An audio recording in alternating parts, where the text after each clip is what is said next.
بسم اللہ الرحمن الرحیم۔ السلام علیکم ناظرین، میں طارق اسماعیل ساگر آپ کی خدمت میں کچھ تازہ گزارشات کے ساتھ حاضر ہوں۔ ناظرین کرام، میں خبر کے مطابق طیب اردگان نے پاکستان سے کہا ہے کہ وہ اسرائیل کو تسلیم نہ کرے، کیونکہ اس کے بہت کانسیکوینسز ہوں گے، اور اگر پاکستان ایسا کرتا ہے تو پھر ترکی جو ہے وہ کشمیر کے مسئلے پہ اس کا ساتھ نہیں دے سکے گا۔ اس بات سے قطع نظر یہ خبر صحیح ہے یا غلط ہے، لیکن یہ ایسا ممکن ہے ایسا ہوا ہو، کوئی ایسی کوئی بات تو نہیں اس میں بری، لیکن یہ بات ضرور ہے کہ میرے ذہن میں یہ سوال اٹھتا تھا کہ یہ طیب اردگان جو ہیں وہ ہمیں تو مشورہ دیتے ہیں اور خود بھی وہ اسرائیل کو پسند نہیں کرتے۔ انہوں نے متعدد مرتبہ میں نے دیکھا وہ تقاریر کرتے ہیں، موجودگی میں انہوں نے اس کی نیتن یاہو کی موجودگی میں اس کی بڑی بے عزتی کی تھی، جو وہ غصے سے اٹھ کر چلا گیا تھا، یہ بھی چلے گئے تھے یہ۔ لیکن سوال یہ پیدا ہوتا تھا، میں سوچتا تھا کہ یار ترکی نے کیوں اس کو تسلیم کیا ہوا ہے اسرائیل کو؟ تو مجھے پھر اس کا جواب اب نہ کچھ عرصے سے میں ریسرچ کر رہا تھا تو اس میں ملا۔ بات یہ ہے کہ طیب اردگان یا ترکی کے جو اس سے پچھلے حکمران تھے، وہ اپنے عثمانی جو ان کا خلافت تھی اس کو انہوں نے کبھی نہیں بھلایا۔ گو کہ آل سعود نے بنیادی کردار ادا کیا تھا اور سلطنت عثمانیہ کو ختم کرنے میں اور خلافت کو ختم کرنے میں آل سعود نے سب سے زیادہ کردار ادا کیا تھا۔ انہوں نے یہ برٹش کے ساتھ مل کے تو بغاوت کی، اور وہ گریٹ لوگ تھے، انہوں نے کہا کہ نہیں، ہم حرمین شریفین میں لڑ نہیں سکتے تمہارے ساتھ، تو پھر انہوں نے چھوڑ دیا اسے، شریف مکہ کو دے آئے تھے، آل سعود کو شریف مکہ کو دے آئے تھے۔ ناظرین کرام، یہ تاریخ کی عجیب ستم ظریفی ہے۔ مسلمانوں نے اپنے آپ کو 1400 ساڑھے 1500 سال اب تو ہونے کو آ رہے ہیں، 1450 سال، انہوں نے مسلمانوں نے جب بھی اپنے آپ کو تباہ و برباد کیا، دشمن کے لیے نہیں کیا، اپنے آپ نے کی، اپنے تعصب سے، اپنی لڑائیوں سے، اپنے دشمنیوں سے، ذاتی دشمنیوں سے۔ یہ بنو عباس، یہ بنو امیہ، یہ بنو فاطمہ، یہ عثمان، ان کا کیا تھا؟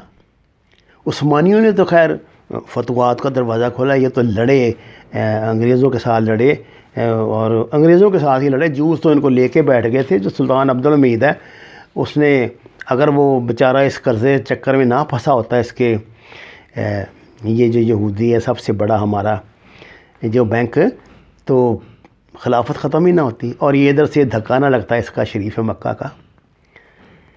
اچھا جی، یہ تو میں آپ کو بتا رہا تھا، موضوع کہیں اور چلا گیا کہ آخر ترکی نے کیوں اسرائیل کو قبول۔ اسرائیل کا اور ترکی کو کے بہت پرانے تعلقات ہیں۔ اس کی وجہ یہ ہے کہ عثمانیوں کی فلسطین پہ جو حکومت تھی، انہوں نے اس کو کبھی نہیں بلایا۔ ان کے وہاں جو نشانیاں ہیں ابھی تک، ان کے جو وہاں یادگاریں ہیں، جو مساجد ہیں، یہ ان کو مینٹین رکھنے کے لیے، اور فلسطینیوں کو یہ اپنا حصہ سمجھتے ہیں کہ یہ ابھی تک جیسے ان کے اندر کہیں یہ گلٹ ہے کہ اگر یہ طاقتور رہتی ہے تو فلسطین پہ یہ ظلم نہ ہوتا۔ تو آپ یہ جانیے کہ اس وقت فلسطین کی 50% جو اکانومی ہے نا، وہ یہ چلا رہے ہیں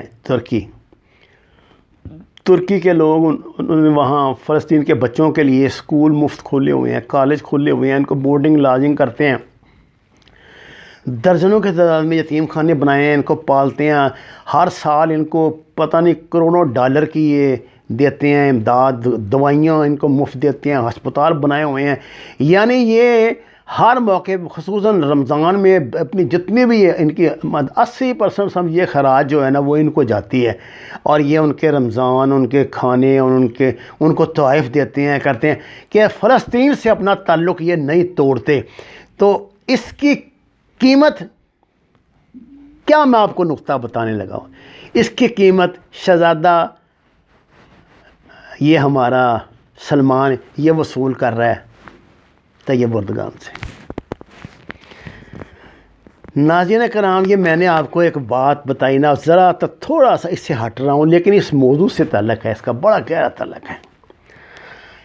جناب والا، یہ تو آپ انکار کر رہے ہیں نا جی، جو ہیں ہمارے عربی بھائی، نہیں، جو ہماری تو کوئی ملاقات نہیں، اس سے یہ نہیں ہوا، وہ نہیں ہوا۔ سارا کچھ منظر عام پر آ چکا ہے، درجنوں اخبارات لکھ چکے ہیں، میڈیا بتا چکا ہے۔ یہ نیتن یاہو جو ہے، یہ راج چیف کے ساتھ گیا تھا امریکہ، جہاں امریکہ میں یہ ہمارا شہزادہ اور مائک پومپیو دونوں ان کے منتظر تھے. مائک پومپیو پھر ان کے ساتھ بیٹھ کر آیا وہاں جس شہر میں ان کی ملاقات ہوئی ہے. اب صاحب ان سے شہزادہ جو ہے نا، میں نے آپ کو بتایا نا کہ مسلمانوں کا بیڑا غرق کوئی دشمنوں نے نہیں کیا، اپنوں نے کیا ہے. آپ دیکھیے اس کے کیا مسائل ہیں. 3 موضوع پہ اس نے 3 ضمانتیں مانگی ہیں اس سے نیتن یاہو سے اس ملاقات میں. اس ملاقات کی تفصیل آپ کو بتا رہا ہوں. نمبر 1 ضمانت اس نے یہ مانگی ہے کہ بھائی جان جو بائیڈن نے جو اعلان کیا ہے نا آتے ہی کہ وہ شہزادے کو جمال خشوگی کے جو ہیں اس پہ کیس جس میں اس کو دے گا رگڑا اور ان کے اسلحہ بند کر دے گا، یہ کہا تھا. غصے میں اس نے بہت سی باتیں کر دی ہیں. اور آپ کو اس بات کا پتہ ہے کہ جمال خشوگی کے قتل کا جو مقدمہ چل رہا ہے نا، اس کی بیوی نے امریکہ میں کیا ہوا ہے، اس میں شہزادہ سلمان کے وارنٹ بھی جاری ہو چکے ہیں. اور وہ پاکستان کی عدالت نہیں ہے، وہ ہے امریکہ کی عدالت. وہ اس کو بلائیں گے وہاں، چھتر بھی ماریں گے، اور اگر یہ اور فوری طور پر تو وہ ان کو سیدھی بات وہ اس کے اثاثے ضبط کر لیں گے.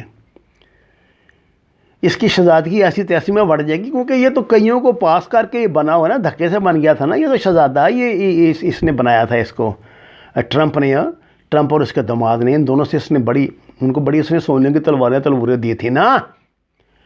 اب یہ کہہ رہا ہے کہ بھائی نیتن یاہو سے کہ جو بائیڈن سے کہو کہ جو نا اس سے ریلیف دے جمال خشوگی والے اس سے مقدمے سے، اور مجھے اس کی 2 ضمانت. پہلی شرط یہ رکھی ہے اس نے اسلحہ تسلیم کرنے کی. دوسری شرط اس نے یہ رکھی ہے کہ آپ کو پتہ ہے جو اوباما تھا نا، اس نے ایران کے ساتھ ایک معاہدہ کیا تھا جس میں اس کو تھوڑا ریلیف دیا تھا کہ ایٹمی پروگرام میں. اور اس ریلیف سے پھر یہ تھا کہ ایران کو نہ اگر وہ معاہدہ لاگو رہتا اور اس کے ڈونلڈ ٹرمپ آ کے اس کو ختم نہ کر دیتا تو ایران کا تو بن جاتا اب شاہ ایران کے دور والا ایران. ایک ترقی کے دروازے کھل جاتے، تجارت ہوتی پاکستان کے ساتھ، دنیا کے دوسرے اس کے ہمسایہ ممالک کے ساتھ تجارت اس کی اب تم کر نہیں نہ سکتے. اتنی پابندیاں اس نے آگے ڈونلڈ ٹرمپ نے لگا دی ہیں. تو شہزادے کو خطرہ ہے کہ جو بائیڈن جو ڈیموکریٹس کی نمائندگی کرتا ہے یہ آ کے یہ پابندیاں ختم کر کے وہ والا جو اوباما والا معاہدہ اس کو رینیو کر دے گا. اگر وہ معاہدہ رینیو ہو گیا تو ایران کے لیے تو راستے کھل جائیں گے. چائنا وہاں 4 بلین ڈالر کی وہ برق کر کے بیٹھا ہوا ہے انویسٹمنٹ، وہ تو پہنچ جائیں گے. اور چابہار کو کنیکٹ کر رہا ہے وہ گوادر سے چائنا.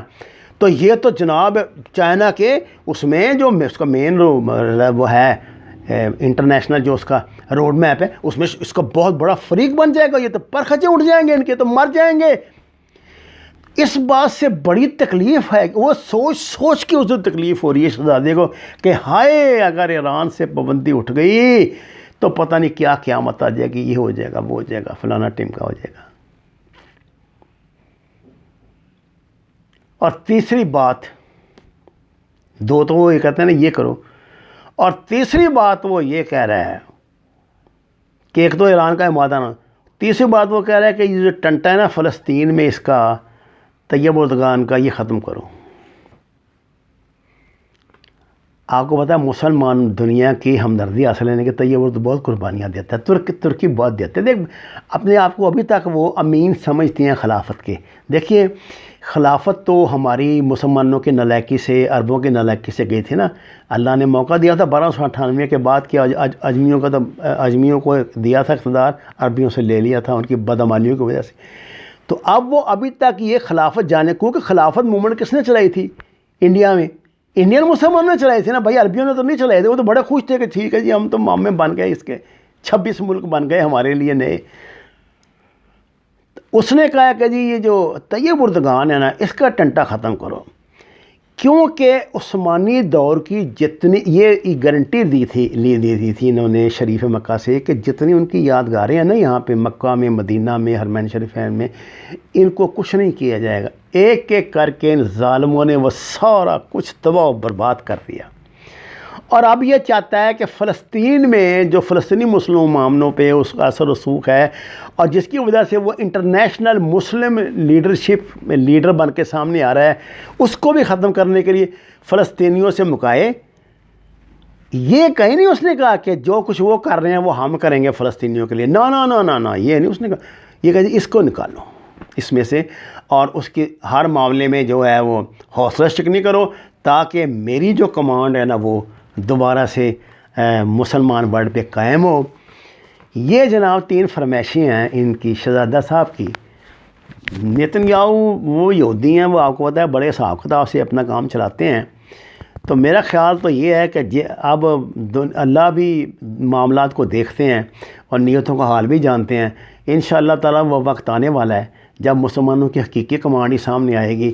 انشاءاللہ تعالیٰ مسلمان جو ہے وہ دنیا میں اپنا ایک کھویا ہوا مقام حاصل کریں گے، اور وہ یہی گروپ کرے گا، پاکستان، ترکی، ایران، ملیشیا، انڈونیشیا اور چائنا اور روس کی مدد سے انشاءاللہ یہ گروپ ابھرے گا اور دنیا کی تاریخ تیزی سے بدلے گی۔